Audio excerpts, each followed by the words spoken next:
Okay, we are going to get started.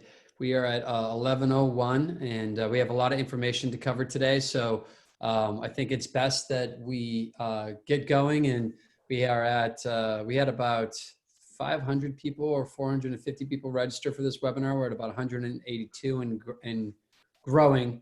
So I think it's okay for us to get started. So first and foremost, thank you for joining us on today's LA NHRA webinar. We're excited to have you here. We're excited to have John Challenger and Andy Challenger with us as well. My name is Andrew Agris. I am the programs chair for LA NHRA. I've been the past president for the last 9 or 10 years. And we had a full slate of events for 2020. And as you can imagine with COVID, we pivoted and we have launched a series of COVID webinars that will be taking place over the next 4 to 5 weeks. Today, we will be hearing from John Challenger and Andy Challenger. And our upcoming webinars, and I'm looking at a screen with that information, which is why I'm not looking at you. On May 21st, we are going to be doing a return to work with the HR executive Bethany Ellis from Boingo Wireless, as well as Nicole Cam, a partner at Fisher Phillips, and Hannah Swice, an associate partner at Fisher Phillips. On May 28th, we are going to be doing a COVID workers' compensation and business interruption review. And that's going to be with Liang Ia from Bolton and Company, as well as Nicole Cam and Hannah Swice from Fisher Phillips. And then June 4th, we are going to be doing the neurology and how your brain responds to being in a pandemic with Jennifer McCusker, who is the former global talent officer for Blizzard. And she just recently opened up her own shop. And so Jennifer McCusker is going to be joining us on June 4th. And then June 11th, we're going to be talking about compensation strategies during COVID crisis. If companies are looking to avoid potential layoffs, how can they look at their internal compensation models and adjust them accordingly so they can avoid having to let people go? So with that said, that's a great segue into today's topic. Last week we had Jennifer Longinian and Allison from Deloitte, Dollar Shave Club and Deloitte. And that was a very much of an interactive conversation where I was teeing up questions. Today, I'm going to defer to the experts that we have on the call. We have with us the CEO, Chief Executive Officer of Challenger Gray, John Challenger, and Andy Challenger, the Senior Vice President from Challenger Gray and Christmas. You may recognize both as they appear frequently on different media outlets, from MSNBC to CNN, to wherever you might be watching. When it comes to downturns, Challenger is an organization that the media turns to. So I'm going to turn it over to John in a second. I would say we're going to be monitoring questions in the chat box. If you have questions, please feel free to input them. We'll take note of those questions. We're going to go for about 45 minutes to an hour, and then similar to last week, we are going to take some Q&A for about 15 or 20 minutes. So please make sure to enter your questions into the chat box. So with that said, I'm going to hand this over to John, and he can run through the agenda and then get us kicked off. John, would you like to get us started? Sure. Thank you, Andrew. And thanks to NHRA for having us. We're excited to be here with all of you who are out there online with us. Thanks to Pete Savalas, who's on here, who heads our Los Angeles office for Challenger Gray and Christmas. So I thought I would just start quickly with the agenda. You can see there. I'm going to make a quick introduction about kind of the economy and where it stands, what's led to these layoffs and the emphasis on layoffs. And then we're going to talk about our survey that we've done in regard to layoffs and what employers are doing. And then we're going to talk about best practices around those layoffs. So let me just jump right in and talk about where we are right now in this economy. So recessions are always events that accelerate change, underlying change that was going on before the recession hit. When you hit a historic period like this, right, these happen once in a century, twice in a century, they even further accelerate the changes that were starting to happen. And we're just at the very beginning of that now.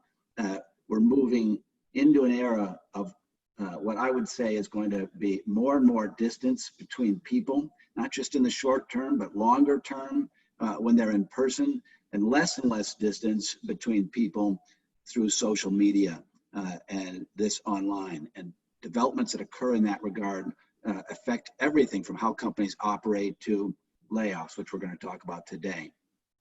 Some of the interesting things that might mean would be less dense cities, less office space, more moves out to the suburbs and the exurbs in the country, more work from home, less eating out and more food delivery, maybe longer hair, more beards as we stay home and we don't go in as often, more telemedicine, less airplane travel and more car travel, less team and more individual sports and other kinds of pursuits, more gig workers, and just more engagement, an acceleration of engagement through social media of various kinds, Facebook, Twitter, Instagram, LinkedIn, and the new ones that will continue to be developed. So in the economy right now, shed 20.5 million jobs in April. Unemployment rose to 14.7%. It was 4.4% the month before. And it didn't count people whose hours were cut sharply due to the virus, due to COVID, or who couldn't look for work, and so they weren't counted because they were, say, under stay-at-home orders. Since the time when the stay-at-home orders were issued in mid-March, 36.5 million people, and that includes 3 million more today, have filed for first-time unemployment claims. So those kinds of layoffs, again, are just unprecedented. We've never seen in any of our working lifetimes anything like that. One silver lining is that for every 10 jobs that have been lost, according to the Atlanta Fed, 3 have been hired in the areas of the economy that are doing well, grocery stores and say delivery and that sort of thing. But obviously that still means 7 in 10 jobs lost. And that accounts for, in fact, the difference between the 36.5 million people now who have filed and the 20.5 million jobs that were counted by the Fed. Also, one of the big risks going forward is that we do think that there are many more layoffs to come, not just because companies are looking more soberly now at their businesses and their revenues and trying to decide how to manage, now that we're past the first shock of all this and going into this next phase of trying to find the new balance.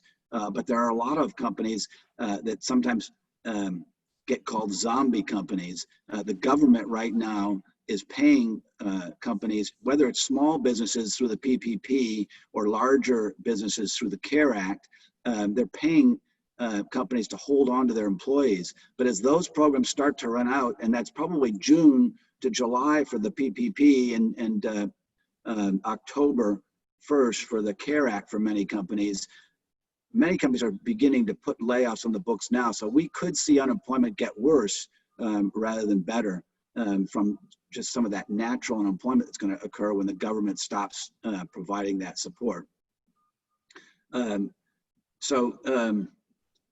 It's a very difficult time, of course, and it's Tom Friedman wrote about it today and said, it's a balance we've got of trying to decide where we stand between lives, saving lives, and livelihoods. And it seems like as we move towards saving lives and protecting ourselves, we move away from protecting livelihoods and jobs, and as we move towards livelihoods and saving jobs, putting people back to work, we put the risk into lives. And so that's a real catch-22 that we're all living in.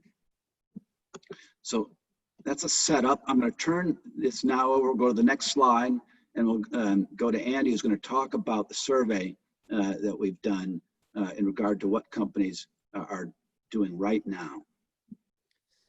Thank you. Yeah, so we wanted to provide, you all with some data about what's happening across the country, what your peers are providing when they are conducting layoffs. And we know that all of you are facing potential issues around having to conduct reductions in your own workforces. And so we hope this will be helpful. We first wanted to go into some of the severance data that we've collected over the last year. And we broke it out in a couple of different ways to provide you some different lenses on how to view severance data, because it varies so much area by area, industry by industry, job title by job title. First, we wanted to look at how the national average of severance compares to the averages we see in a couple different states. Over the last year, we've surveyed about 10,000, more than 10,000 people who have recently lost their jobs to collect this data. And you'll find it pretty striking how different it is from between each state and compared major metro areas, large business areas compared to the rest of the country. Nationally, you'll see in the middle of this chart here, nationally, about the average weeks of severance per year of service provided the company was about 1.1. So about 1 month, or about 1 week of severance per year served. That really varied dramatically, and many of you in California may not be surprised, extremely high in California. We surveyed over the last year, the average week of severance per year served was 3.2. It was the second highest in the country, only followed short, only falling short slightly of New York, where it was about 3.6. We saw in Florida that the average weeks per year served was quite a bit lower at 1.4, and in Illinois, very close to the national average, around 2 weeks per year. So as you're going out and working with your organizations around the country, it's something to be really mindful of. Patricia, if you could go to the next one, please.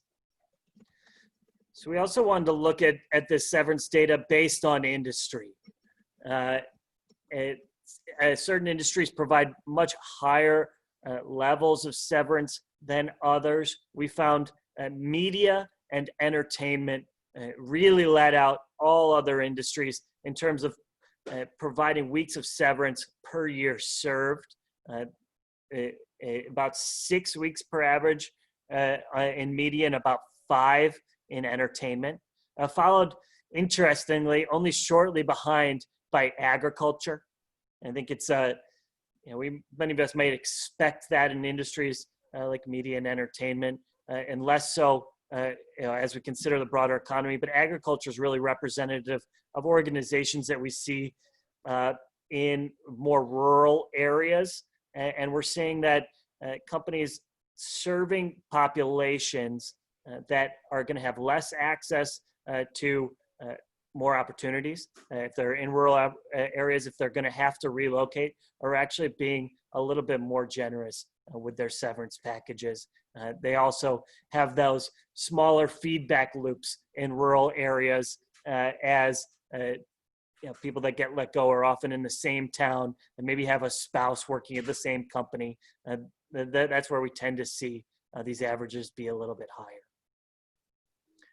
higher. Could you go to the next slide, please, Patricia?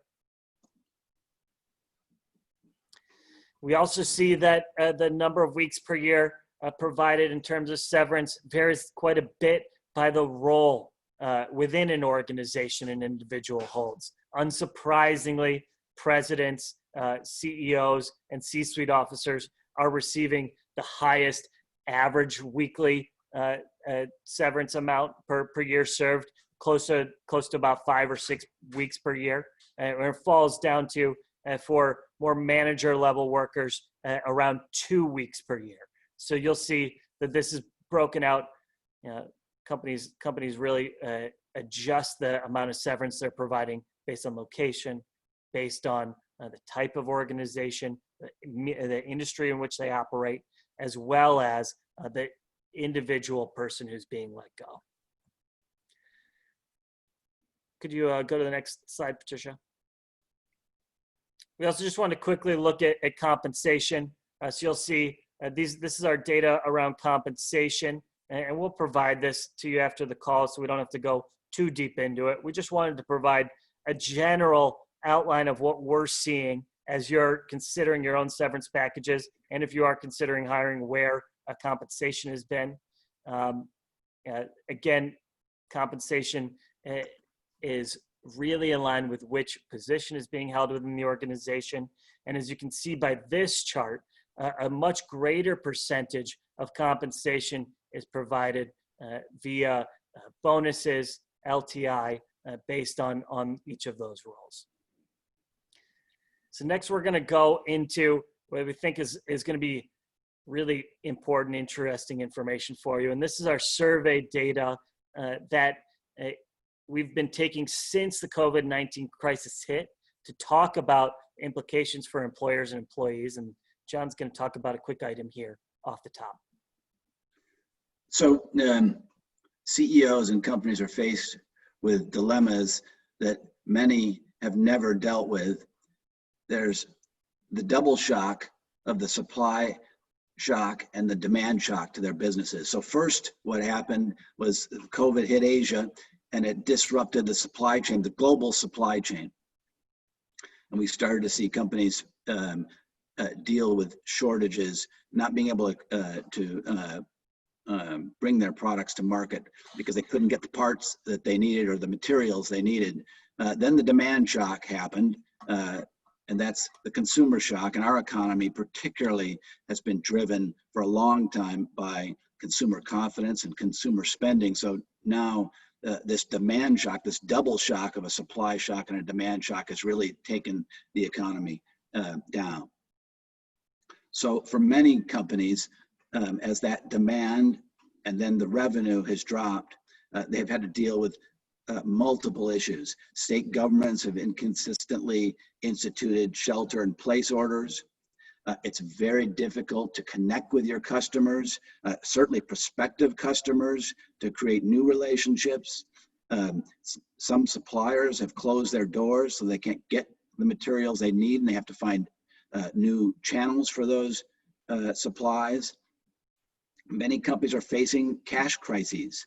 So cutting costs, which is certainly can lead to layoffs, but also furloughing workers, cutting 401ks, matches, cutting dividends, cutting expenses in many ways are all actions that have been put onto the table. C-suite decisions such as which suppliers to pay, what factories to keep open are all critical. But number one has been, especially in this first period, but probably it's always been the case, but more so than ever, and certainly until we find the vaccine, the number one issue is how do we take care of our workers, plus ensure the survival of our enterprises. Even if a product or service is in demand, many organizations have seen a sharp decline of that demand and that sharp decline in profitability. So companies are dealing with all of these issues at the same time. How they retain and keep their reputations, their brand, their images is crucial. On social media, it's such a changed world. Glassdoor was only months old during the economic crisis in 2008. Now, along with Facebook, Instagram, Indeed, with all of their company reviews, companies know that the way they respond today, not only do they need to do that because it's the right way to treat their workers, but every step they take, it's going to be put out to the public and damaging themselves, their reputation, and how they take care of their people. When this pandemic is over, their reputation, if they don't do this right, could be at risk for years to come. So it's a very difficult situation for companies, but these cost kinds of crises, these cash crises, is the number one issue for most companies today. So Andy, I'll turn it over to you about the survey. So we conducted 2 surveys since we saw COVID-19 start to affect businesses, just to get some on-the-ground information about what HR managers are looking at for their own companies, and wanted to go through some of those results with you all to see what your peers are doing. We found some quite interesting artifacts. On this slide, you're looking at how companies are planning to address COVID-19 when they're spread across multiple states. We've all seen that the response to COVID-19 has been quite different by each area of the country. And what you're seeing in these survey results is that more than half, 50.65, really about half of companies that we surveyed, HR managers that we surveyed, said that they're going to treat each outbreak or each location of their organization differently based on the response of the state. Instead of having a blanket response, most companies are going to tailor the way that they're addressing the issues, the safety protocols to COVID-19 state by state, in the same federal response that we're seeing from the country.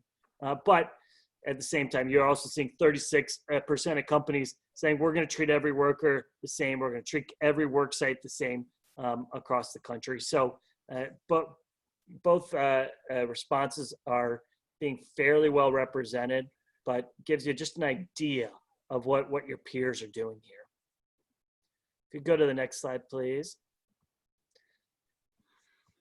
So here we're really looking at hiring and firing practices during COVID-19. This is the initial response that we've seen from 254 HR managers that we surveyed. 37% at the time of the survey had already instituted a hiring freeze. Since we've done this survey, we'd anticipate that this has gone up as the crisis has clearly become more persistent. We continue to see high levels of unemployment. And we have continue to see this cycle of lower unemployment leading to lower consumer spending, leading to more unemployment and layoffs. It's that vicious downward cycle you often see during recessions and depressions. At the beginning of this crisis, when we took this survey, 15% had already said they're furloughing workers. But when we dove down a little bit deeper into that, 37% of respondents said they're at least likely to furlough workers in response to COVID-19. 40% said they're unlikely to. Though those we feel probably shifted a little bit more to the negative over the past few weeks. 11% of companies that we surveyed had almost instantly conducted permanent layoffs. We've seen clearly, as John pointed out at the beginning, mass unemployment. We've seen that hit just about every sector. And while this 11% really covered businesses that were maybe deemed non-essential in the beginning, many other organizations have followed with cuts. And when we dove a little bit deeper into that data, it indicated what we have now seen, which is 40% of companies said they were likely to conduct some permanent layoffs in response to COVID-19. It's quite a high number. Andy, real quick, there's been some questions around those numbers. Those were conducted, and Colleen responded saying that's those numbers in the survey was conducted March 20th through the 26th. Is that accurate? That is accurate. Would you just have a guesstimate as to how those numbers have shifted since then? Yeah, we know they've shifted. Just anecdotally talking to lots of organizations that are considering restructurings right now, that this has shifted more negatively. We're anticipating, we just saw the most recent Bureau of Labor Statistics report come out. It showed there was no industry spared in terms of layoffs. It's the cuts have been really deep today. As John mentioned, we saw an additional 3 million people file for unemployment for the first time. And while you're hearing some media coverage saying, that's great, it's come down from 7 million 2 weeks ago, before COVID-19 hit, 3 million would have been the worst piece of economic data that we've seen in our living lifetime. So it's still, unemployment is very high, and we continue to see more companies execute reductions in force. And we're starting to see it shift away from just small businesses. We're starting to see in the data, we have a Challenger jobs report where we track publicly announced layoffs that have been recorded to the government and warn notices. And we've seen a larger number of medium to large size organizations that may have been protected from the very initial brunt of the crisis that affected frontline workers. The companies that were protected were able to move a lot of their operations to work from home. But as we face now a global recession, those organizations are starting to conduct layoffs, and we're really starting to see it pick up in the numbers. If we go to the next slide, please, on hiring.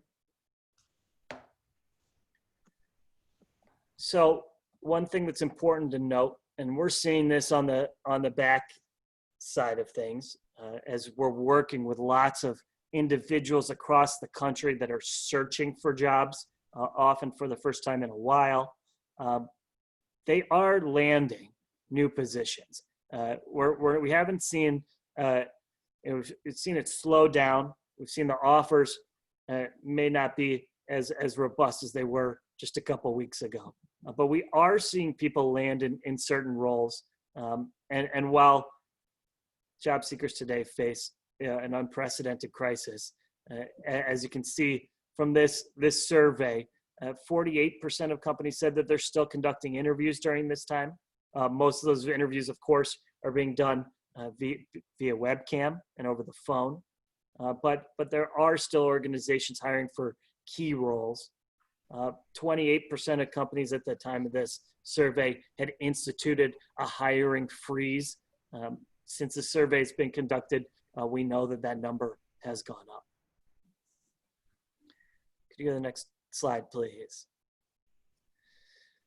So we also just wanted to, we asked our respondents where they were getting the signal that will trigger reopening for their own businesses.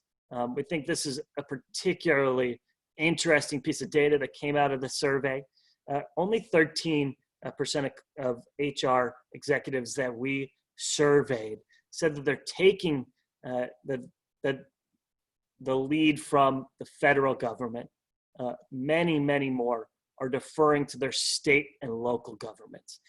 48% taking the lead from local governors and mayors, and even more local government officials. And it's in line with what we're seeing from the government broadly, is that the response has been very localized as the infections or the spread of the virus has been more pronounced in one area over another. Companies are really looking to the local regulators to provide them numbers on new infections, on death rates that would allow them to reopen. They're also following local guidelines for safety and precaution of their employees as they do put plans together to go back to work.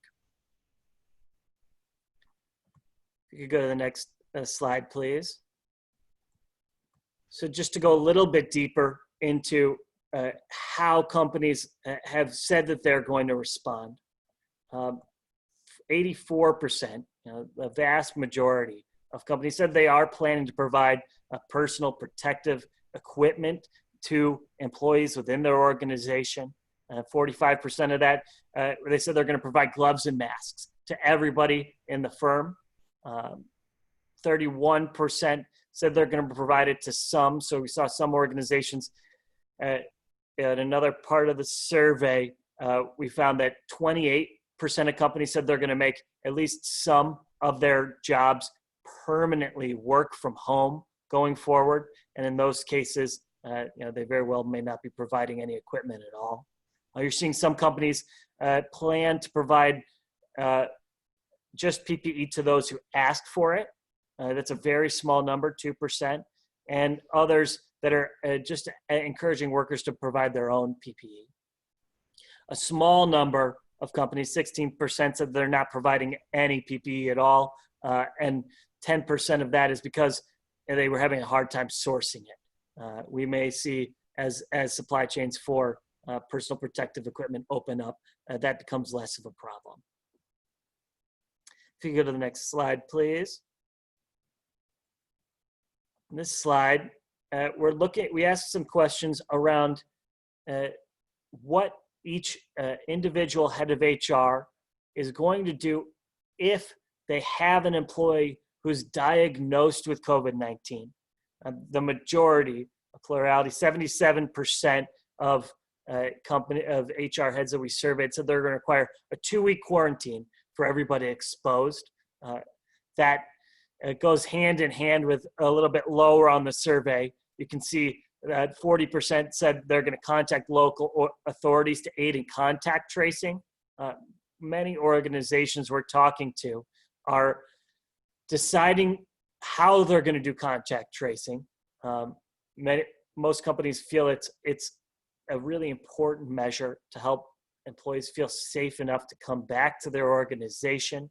The two main methods that we're seeing right now is self-reporting, where companies create a simple tool that at the end of each day, they're asking their employees to log anybody they've come in contact with, so that if somebody is diagnosed with COVID-19 in the organization, at least HR has a way to trace that back through the organization and find out who should be quarantined going forward. And you're also seeing the deployment of new technology that's more controversial, that's using programs installed on people's cell phones using applications to track when two people within an organization come within close proximity. It does clearly push some of the boundaries that we normally hold on privacy for our own individual employees. And so it's a balance that companies are really thinking about. We're seeing a pretty vigorous debate out there about what policy would be more appropriate, and each organization is going to have to determine that on their own. Most companies 71% said they're going to do a deep clean of the entire work site if somebody becomes COVID-19 positive. And they'll revert to their own crisis protocols about 40% of the time. And only 13% said that they're going to shut down the entire work site. So I think that's an important note, that most companies, most heads of HR are not considering shutting down the entire work location due to one positive identification of COVID-19. So now that we've gone through some of the survey results, and we'll send, I've seen in the comments here some questions about how to receive the data. We'll send you all a link to the survey data so you can look at it in greater detail. John, is this, would you like to take over here?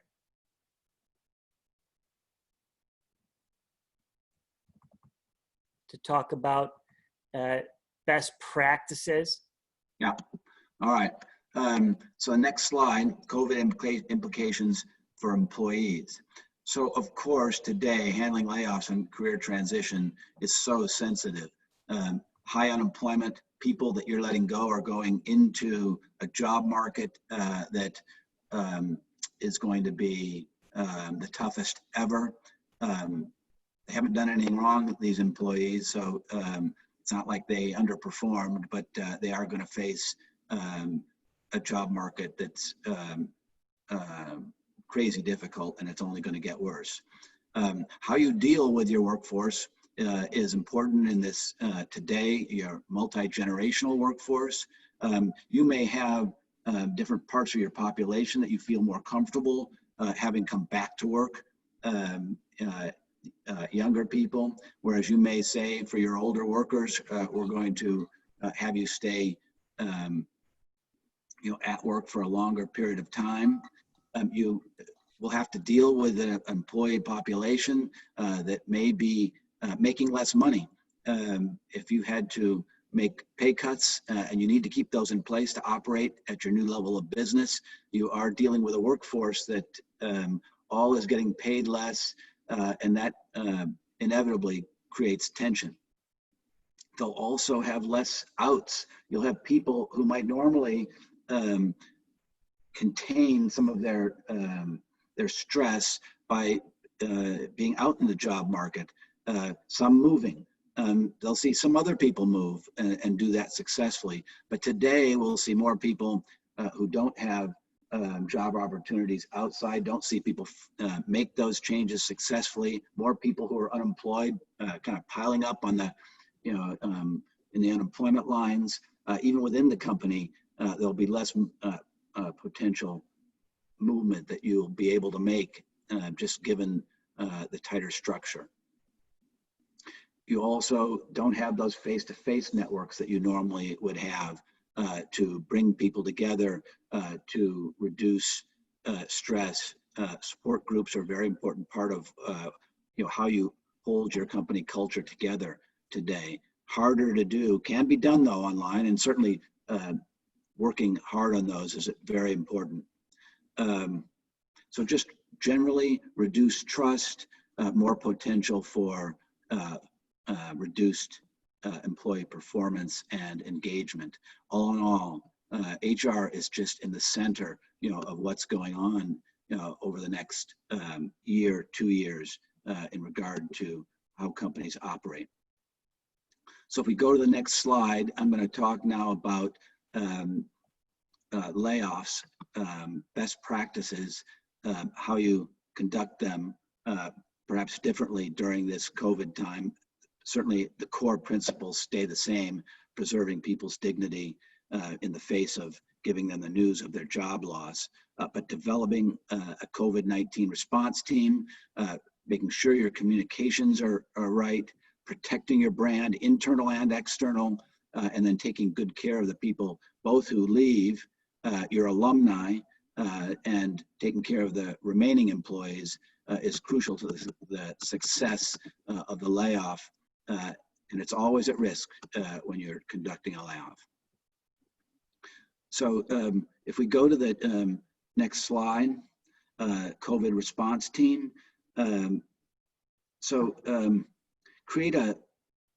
Creating a multidisciplinary team to stay in regular communication with your working population. As we move into this next phase, even more companies are considering layoffs, furloughs. They're going to have to take action. So understanding, where your people are at, the issues they're facing, their engagement. Those are it's important right now to be constantly taking the temperature of your workforce. When it comes to RIF decisions, it is a very difficult dilemma. You can wait, and if the business continues to get worse, there'll be less money available to take care of those people. It could be a tougher job market. Sometimes making that decision early, getting them into the job market where they maybe beat the rush could be better for them, but you also might be able to take better care of them during the time. And it's always difficult in layoffs, just whether you as a company make the decision to try to make one big layoff and get out ahead of it, or you say let's make smaller layoffs. The risk is you leave your company stuck in the throes of there's always another potential small layoff out there.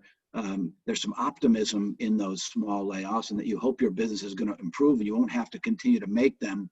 So there's no good answer, both trying to get out ahead of it and making a larger layoff than you might need up front, and trying to do just one comes with risks, and so does the trickle out method.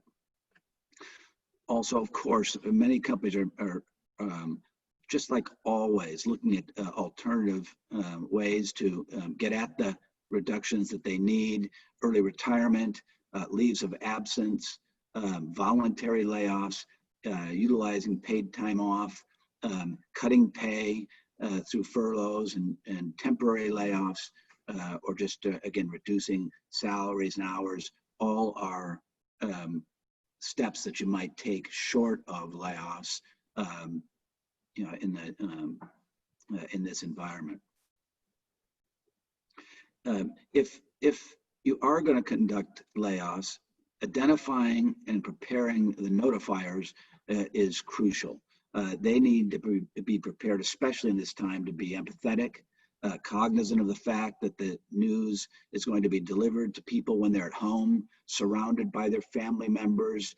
Some of those people, it could be in the millions of people working at the smaller businesses, restaurants and hospitality, and others, travel, that have already been through job loss.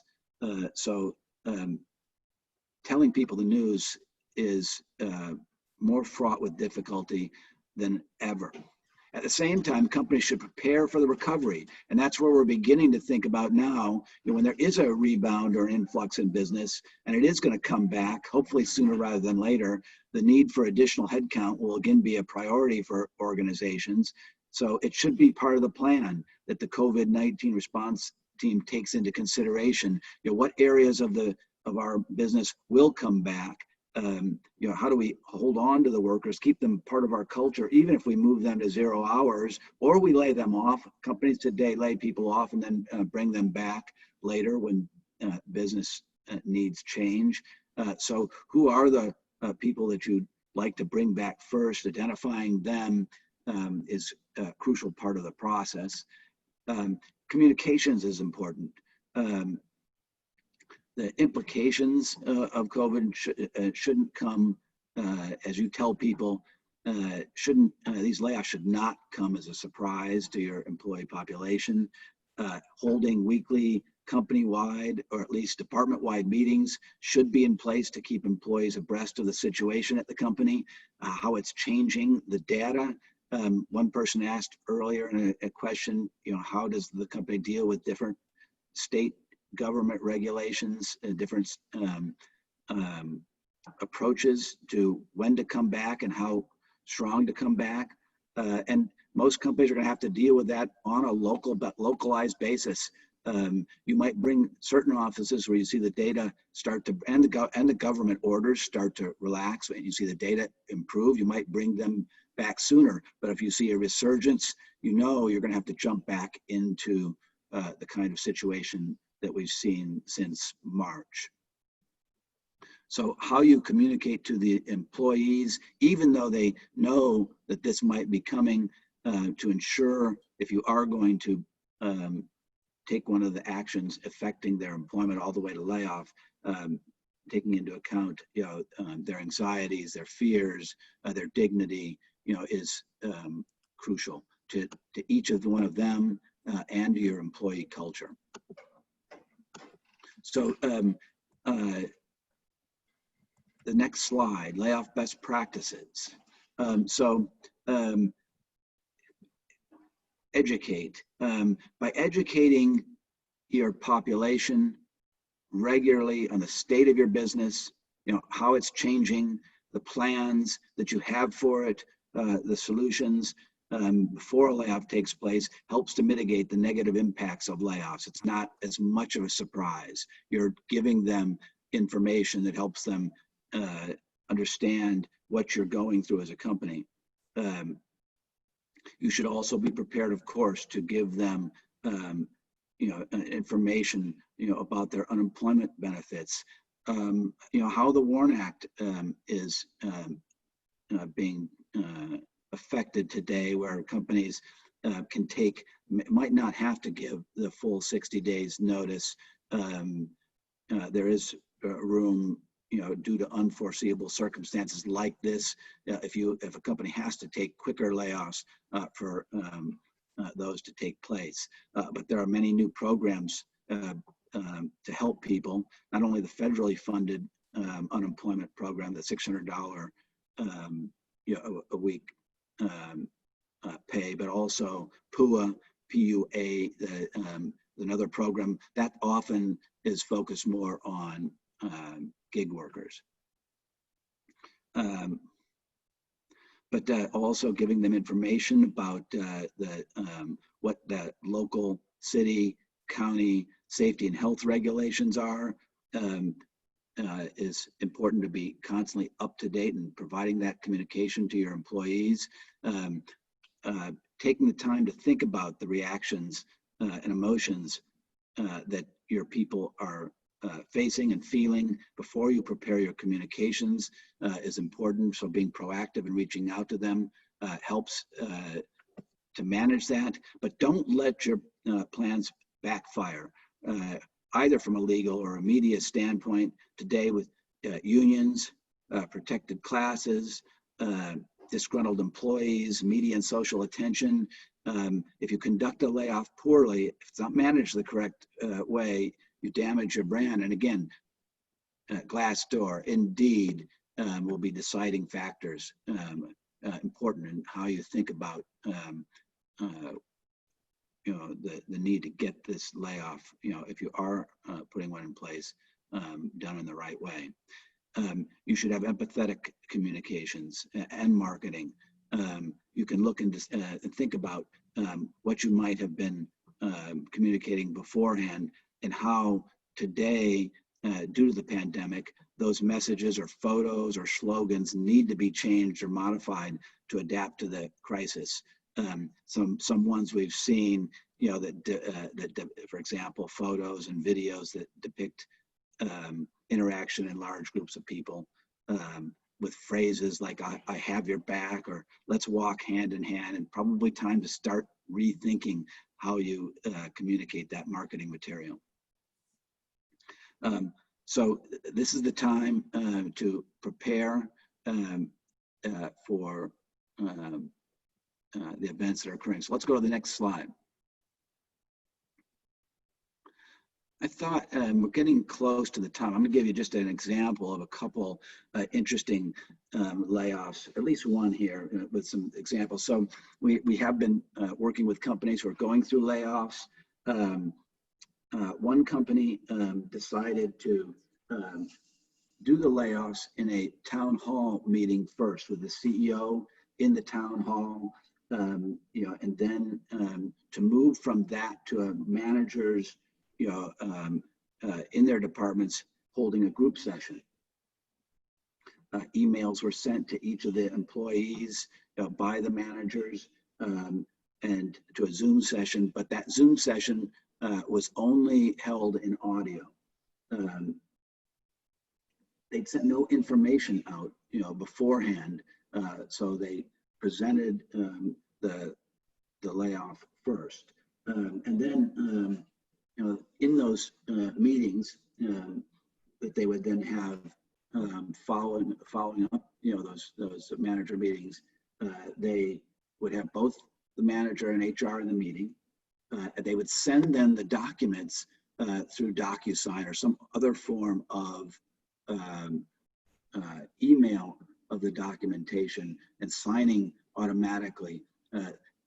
More companies, probably most all companies, are going to be moving to this new process. Crucial in that process then, when you meet the people, is to get their new cell phones and personal emails. Often companies lists are out of date, and yet you'll be communicating with people now through these means. So getting up to date information is crucial to the process to get the paperwork signed. This company then would set up a meeting, with the career transition expert, schedule a meeting for that person to immediately talk about their future. The next day, scheduled those meetings right there. So immediately they were showing care to the employee. In regard to the material, the belongings rather of the employees at the offices, they boxed those up, sent those to the employees, all of their personal effects. They sent them UPS boxes that were pre-labeled, prepaid for them to send their company computers and other material back to them. They sent a web. Then they set up it also set up a website with FAQs, information on EAP. By the way, EAP, very important part of this process today. You just don't know from home, where people are at in quite the same way when it's being done remotely. So being quick to call EAP if the notifier is talking with someone, and senses there may be some issues. Even doing a safety check with the local police if you're particularly worried. Those are things to prepare for. But on this, back to the website that people could go to, information on EAP, benefits, salary continuation, 401ks, outplacement, all important. And then having also an 800 number staffed by HR that people could call with any questions, and an email address that they can call with any questions that they might have. We had another company that did many of the same sorts of, took many of the same steps in their layoff. In this company, they did all the notifier meetings one-on-one with the manager and HR. They did them, again, starting in audio, but in this case, they offered that person to convert them to doing them visually.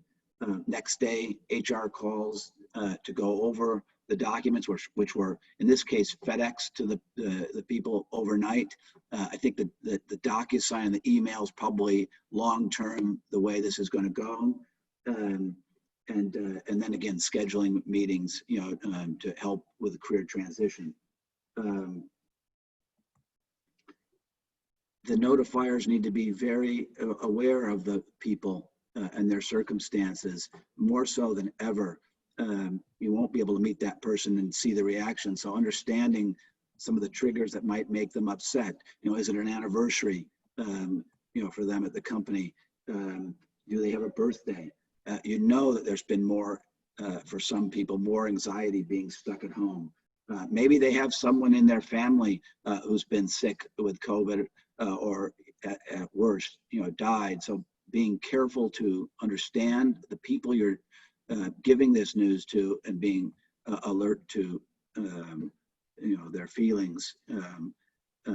Again, in a way which is very, over the phone, or even through the webcam, very difficult to be empathetic, but more than ever. But the meetings, as always, should be fairly short, to the point. You don't want to let them turn into long, unstructured calls. As the notifier, it's just not your role. The managers, HR, when they then deal with that person later, to go through the package to make sure it's, the person understands it, to answer questions, can deal, with the issues, so that the immediate news always should be delivered in a way that's to the point. So let's go to the next slide. I think I've kind of talked about that one.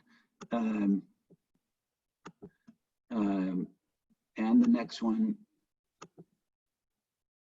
So I think,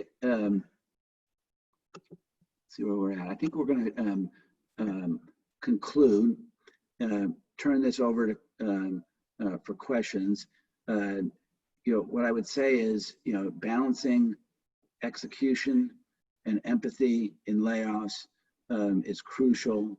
As a good leader in this crisis, looking for ways, to put your employees first, especially these people who are leaving, who, again, they've done nothing wrong. They've just run into this wall, and they're facing the consequences more than those of us who are staying.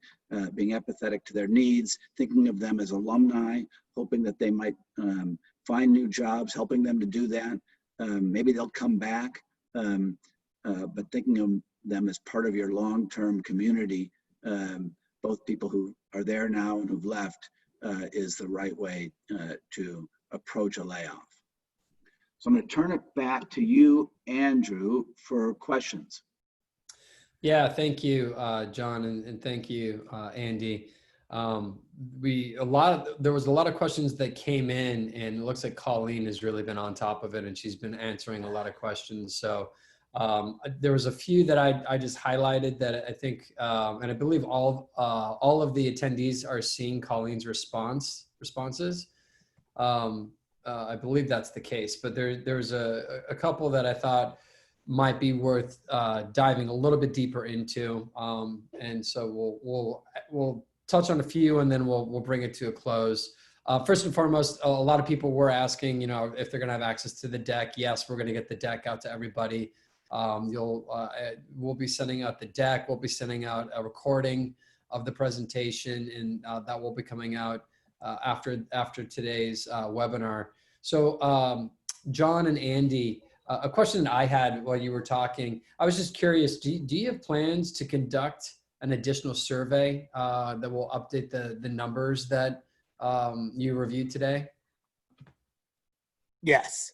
Yeah. And Colleen's on here right now. I think we're going to be asking a lot of the same questions so that we can track how this crisis and how HR's responded and how that's changed as this crisis has deepened and how new information has evolved.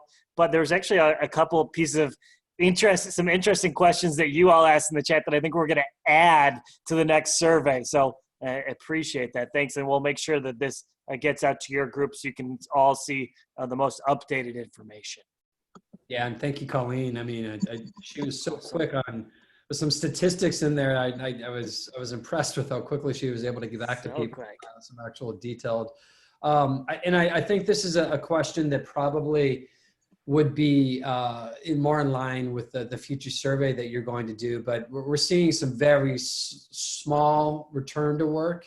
Have you received any type of data as to how that's impacted any of the numbers? I think I heard on the news today that it was very minimal.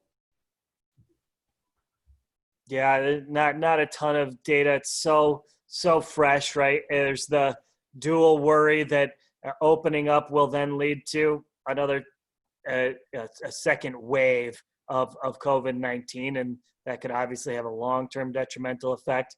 But right, what we're seeing is, and we don't know all the answers, but it's this race between flattening the COVID-19 curve, like you hear a lot, and flattening the unemployment curve. It is not slowing down to a point where we're in a safe place by any means. Another 3 million each week feels like what we've gotten used to. These two curves are fighting each other. It's really a pretty morbid race. Whether it's more reopening or waiting longer is still yet to be seen, and we're seeing it play out as we speak. Right. There was a question that was asked, I think, at the beginning, and I don't know if Colleen was able to respond to it, but somebody had asked if was speaking to the technology industry. And I think the actual question was, have there been any cuts for technology? And I'm taking that as a question just regarding the tech sector in general. Do you have any insight as to how tech has been hit by COVID? We do. I don't have the numbers in front of me. I don't know if Colleen can access it. When we looked at the most recent Bureau of Labor Statistics report, we certainly saw that the tech industry experienced quite a few cuts. You're seeing companies that are kind of half tech, half entertainment, like Airbnb is a great example of that, where it's a tech solution using and accessing the sharing economy had to announce some cuts because their demand has fallen off 95%. I think you're seeing tech now entails so many different industries that those that are being hardest hit are affecting tech companies too. Okay. There was a question that what Colleen did answer. I thought it'd be worth just touching on briefly. Someone had asked if there was a percentage if there was any data around the percentage of companies that are not offering severance whatsoever. Do you have any line of sight into that?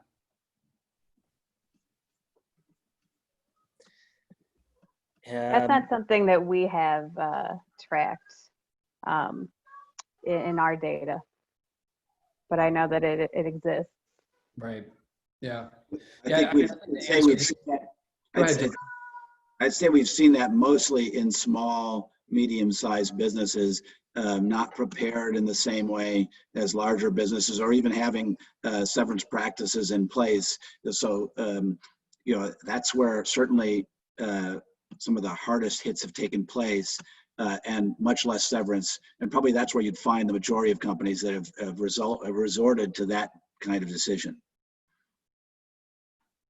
Yeah, and I think another question that was answered, or that was answered by Colleen, but I was just curious on your thoughts. And I think more data needs to come in on this piece as well.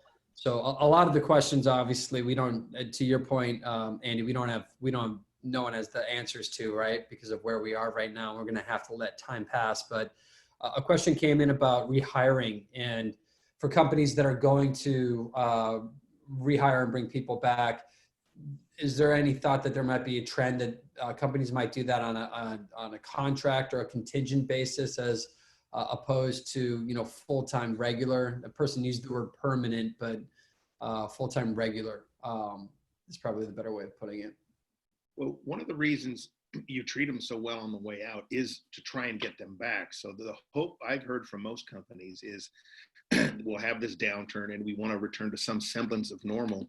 And, that boomerang effect where you treat them well on the way out, and then when you go to get them back, you have an opportunity to do that because they still want to come back and work for you. But since, some of the governmental regulations in California, now other states are different with gig workers, it's greatly affected musicians and Uber. We have all this litigation going on over that. It can be done, but it's very difficult and problematic in the state of California. Thanks, Pete. One last piece that I think I'll just touch on. John, you mentioned EAP playing a big role in the layoffs. Not a lot, but many companies will purchase concierge services for their employees while they're working there, and they'll give them that white collar treatment. Do you see any of those type of concierge services being brought into a layoff, being extended to employees, an extension of the EAP, if you will, because in some instances the EAP can be somewhat limiting? Yeah, certainly for executives. And again, it comes down to company culture and where they want to stand on issues like this. Certainly seems like the right kind of decision.